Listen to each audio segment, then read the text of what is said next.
Folks, we got folks hanging out in the chat room. Yeah, we got some chat room action. I think we got something else coming up first. Though. We got any Skype guys? I saw we had some people coming on Skype. We got anything? Nah, the guy was on. Okay. All right. Well, let's talk about some other stuff that's going on. We did get some email. I didn't go over this with you before, but we did get some email from our buddies up in Canada. Larry Van Hoy sent us some stuff again. Larry, good folks up there. I love these guys, man. These guys are the kings of Triumph building, man. If there's people putting out cooler Triumphs, I haven't seen them. Right. And here's what he writes. This is Larry says, just keeping you updated on the fat tire build. How do you like my home built swing arm? Phil Miller of M&J Racing is in the pick, holding the fork tube. We'll keep you posted, Larry Van Hoy. So Larry sent us a bunch of photos, and let's take a look at them. Come on, let's take a look at those photos. We got Larry's first one coming up. We get it up on the screen there. There you have it. There you have it. He's starting with this sort of very raw frame and a block. It's up on a lift. We got some of the engine parts and stuff there. So let's go to the next one.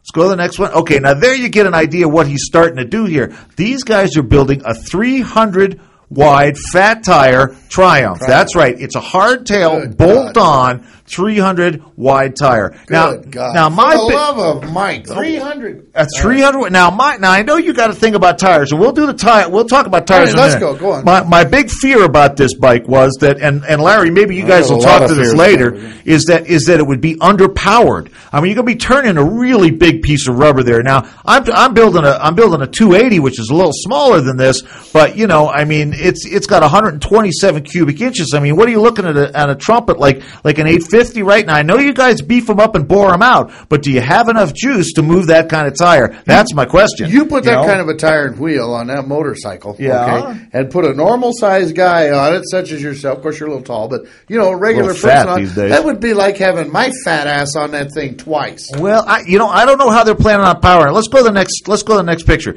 We get a little close up view here. You could really take a look at the beautiful motor work that these guys do. Look at the cases on that and the chain case cover, the primary cover that they've got on there. They do this classic sort of flaming thing with it that's just beautiful when these bikes are done. I can't say enough good about the work that these guys are doing from what we've been seeing with Triumphs. Usually when you see, British bikes are sort of like, second tier, third tier stuff, but not with these guys, clearly, man. Is that a bolt-on rear end? That's what I was telling you, man. That's a bolt-on hardtail. Man. And I got to wonder. Now I am scared. What kind of bolt are you going to run to that thing that's going to hold that? No, not going to be the one that held the risers on your Softail. Yeah, do we need to get into that? No, we don't need to get into that.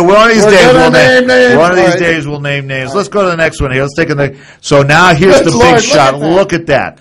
There you go. I thought, honest to God, when I first saw that, I thought they were building a trike. No, that is the rear end with the span for a 300 wide tire. You got to be kidding. It is unbelievable, man. A 300 wide tire, and that's like about 11 inches wide. Yeah, you guys are right. It's about that wide. What are you guys thinking about up there? Is something wrong with the air up there in Canada? I don't know. I love them, man. I love when people go way off center. Keep going. Let's take a look at another one.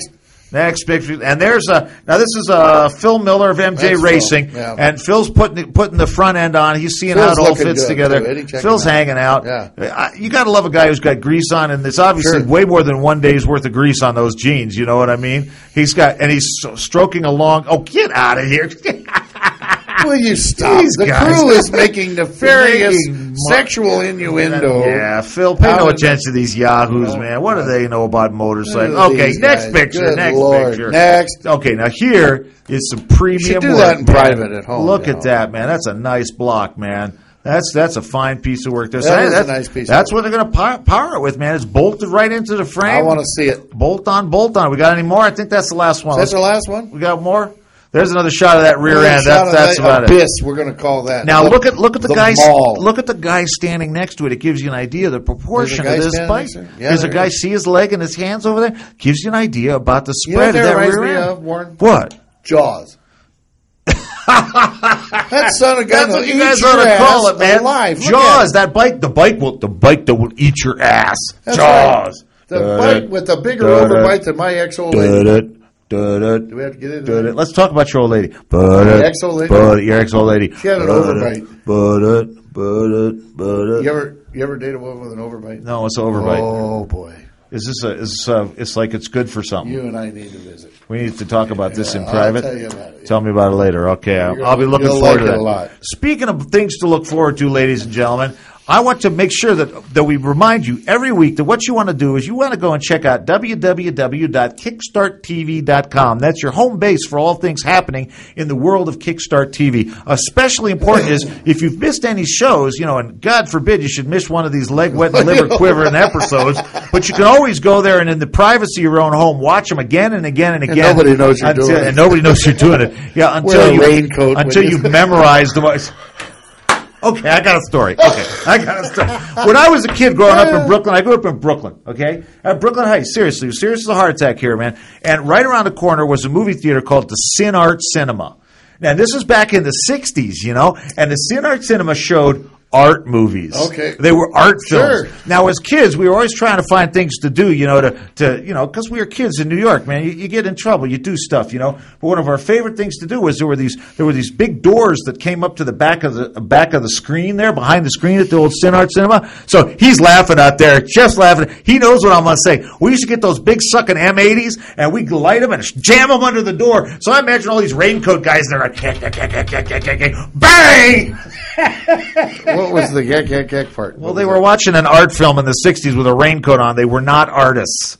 They were raincoaters. They were the Raincoat Brigade. Oh. They were... I think I've met some of those guys. Yeah, I know I've met a couple of them. Unfortunately, they all have CEO after their name. Yeah, either that or SEN. Yeah, or no, what's the other? A PhD. Yeah, that's a good one. Yeah, PRES. Yeah, PRES. PRICK. Senator. Yeah, all those. Congressman. Don't get Larry me started. Craig, White Stance Anyway, hey, Larry. Let's move on. Thanks for sending us the pictures. We hope we'll get you guys an update stuff. next week. I do want to speak on the wide tire. I know you want to talk about it. Let's do it. Let's talk about wide. And people out there, I'm going to get in the chat room here while you start talking about wide tire. Larry, again, thanks. We love the stuff you send us. Every bit of it has just been dynamite, and we'll continue to put it up as long as you keep sending it to us. We want to track the wide tire Triumph. We really do. Yeah. The 300 tire Triumph.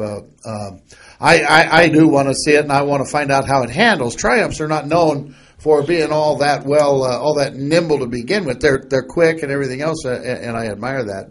But as far as handling, they do experience some front end chatter. Now, we haven't talked about what kind of front end you're going to use or anything. That's all in time to come.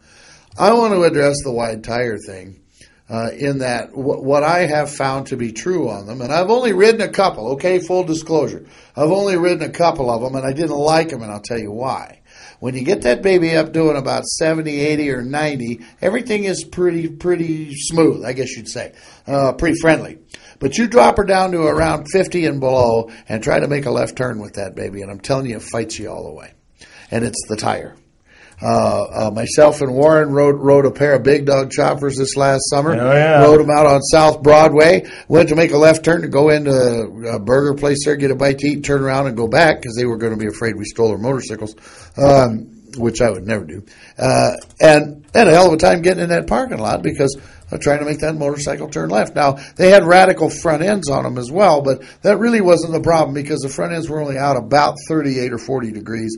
They were extended nicely, but the whole front end geometry was good. So that's all I really wanted to say about the wide tire thing. They do look good to some folks, and I think that's great, but sometimes if you go with looks, handling can suffer, and I think handling is important. So that's why I generally stop I wouldn't go personally on a motorcycle. I'm building, my voice is cracking a little bit, excuse me, any bigger than about a 200. But I'm going